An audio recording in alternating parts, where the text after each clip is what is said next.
author, DL Tillery here, the Mistress of Horror. Welcome back to my channel. Before we get started, but you press that subscribe button and ring that bell so you know when I'm uploading new videos.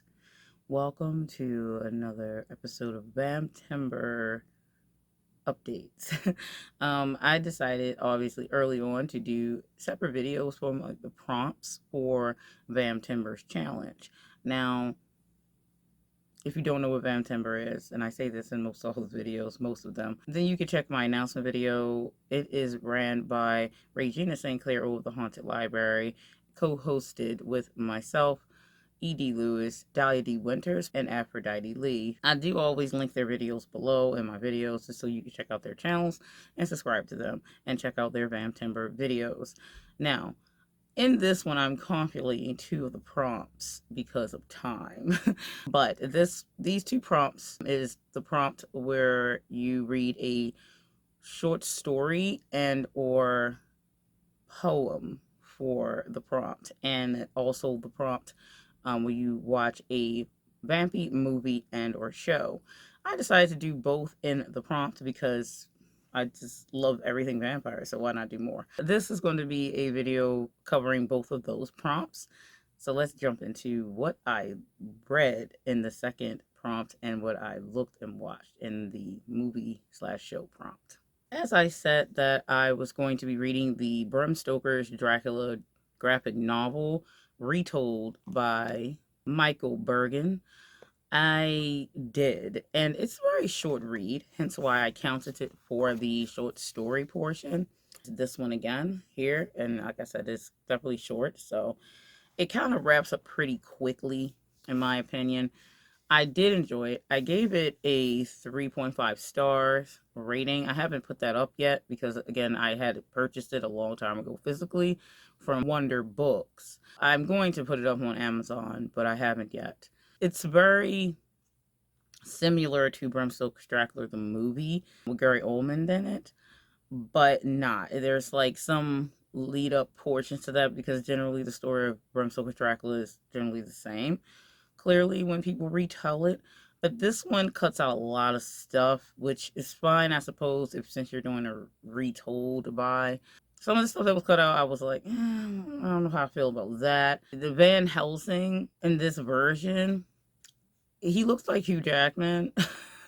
He looked like Hugh Jackman's Van Helsing, which I thought was kind of funny. So I assumed that the person who wrote this version probably was like that leaning Van Helsing look, since Van Helsing has multiple looks throughout his appearances in Dracula stories and things, and even his solo stuff. But he picked kind of like similar to the Hugh Jackman one without the hat. Like, if you know, when parts of the Hugh Jackman version of Van Helsing without the hat part. So yeah, that was fine. But then the ending was kind of quickly done, you can tell, because it was like, I don't know. It just seemed a bit like the end was rushed. Like, it could have been, I think, maybe more balanced out about what happens, where, or when, because of the length. Now, it's fine. Now, I'm a person who writes short stories, so this could be sometimes hard for people to balance. I think it's different when you're making your own story and you seem to end it abruptly. That could put some people off, but it still could be let go because you made the story. But now when you're retelling and using someone else's story and then you kind of abruptly rush the ending, then it's like they have something to go off of. So that's the problem, in my opinion. But it's still a good read. It's just that I think it was a bit rushed, in my humble opinion. That's my take on this retold version of Dracula graphic novel. So yeah, it's worth checking out. I don't know what its cost is today. I think I got it for like $1 or something at Wonder Book when I did get it. So, you know, that's a pretty good steal, let's be honest, because I'm sure the original tag probably was closer to $10 or more. But yeah, it's definitely a decent read, and it's Dracula, so you can't really lose with that. And now the other portion of this particular prompt was you could read a poem, a vampire-based poem. I found a collection of poetry called The Fears and Dreams of Everlasting Life, a collection of dark poetry by Randy Speck. And I want to make sure I'm saying that last name right. I don't know if I am, so it's presented on the screen for you with the cover of the book. Uh, I did enjoy it. I gave it 4 stars. I did leave a review on Amazon because that is where I purchased the digital copy from. I enjoyed it. It's not very long. I believe it's like 42 pages. And I had particular poems that were my favorite. It's not my usual style of poetry that I like to read. I'm more into more rhymey pattern based poetry.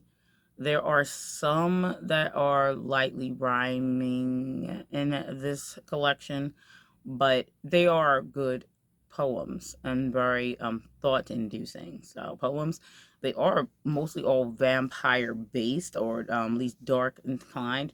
And I did pick a few that were my like favorites. He has the book broke up into books, let's say, because he says book 1 and book 2.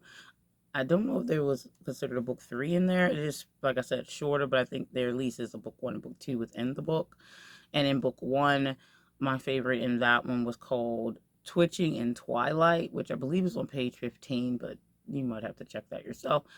I enjoyed that one because of the way it made me think while reading the poem. And it is vampire themed from what I could tell.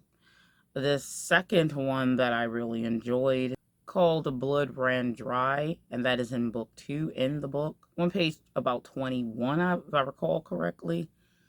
Those two are my favorite poems in the book. There are an array of good different ones and a variety for different, people who like different types of poetry. But it is, again, themed more darker and a vampire-esque poetry. Again, you can check my review on Amazon. It should also show up on Goodreads. But I did enjoy it. It's definitely a good read. And perfect for Vamptember.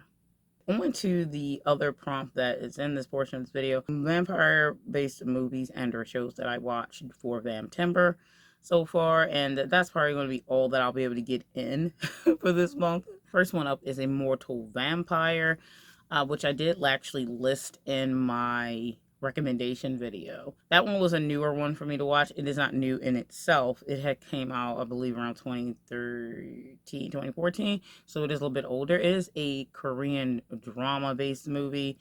I enjoyed that one. I thought the production was a little lower because it's an older movie, but I thought it was decent considering it's not very long. It's about an hour and a half, maybe. But it's a romance vampire style story. It could be a little funny here and there. The female lead, as you see in the picture of the movie's cover here, follows her story of being a vampire and being alive for a decent amount of time and dealing with being a vampire. And then she actually has a friend. They get into a business setting with a guy who was a producer who kind of down on his luck and was like kind of falling out of the business, but then they start their own like production style company, and then like there's actors and actresses and stuff, and she has like a rival who's also a vampire who's looking for a vampire that the female lead is, because there's a virus for vampires that they actually will age and she doesn't have the disease that's contracted through them drinking blood of someone particular. So this other vampire who's somewhat of a rival that she is unaware of, who becomes a rival later, I should say. She knows that the female lead is a vampire who doesn't have the effects, but her blood could help stop her from, aging from the disease that she attracted as a vampire.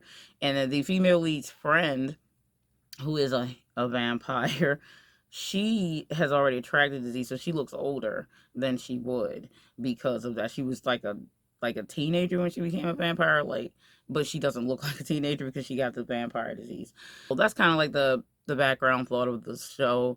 and she doesn't have it, and her friend doesn't know that she is the vampire that the blood could help, because she's trying to figure out ways, and they have like people who make products, vampires who have products, so this one will stop the aging effect. And she falls for them hook, line, sinker every time. But that's kind of like the funny concept of it. And then she fall in love with the guy who they started working with in the production company. uh so that's kind of the gist of it, without ruining anything for you if you end up looking at it. But I liked it. It was decent, kind of like calm type of thing. So that was good. And the second movie that I watched was Abigail. I tried to do a rewatch for Abigail because I seen it right after it came out before, and I decided to watch it again because I did enjoy it. Abigail, she's so twisted.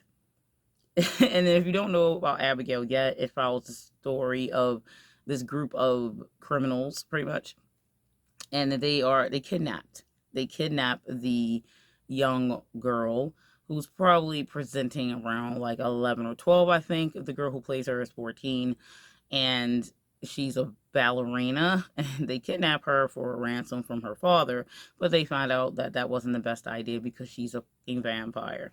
um and that it's not what it seems, that who's trapping who type of situation. And it's twisted. She's very twisted. There's a lot of blood. There's a lot of killing. Then I did watch for shows. I watched Dracula, as I said I would, the Jonathan Rhys Meyers Dracula. I always enjoy that series. I had not seen it in some years. I purchased it last year on DVD and decided to watch it this time. It was a great show. The storyline, the way it worked out. And if you don't know about that Dracula, you should definitely check it out for sure. The Dracula's name in this show is Grayson, and he is a rich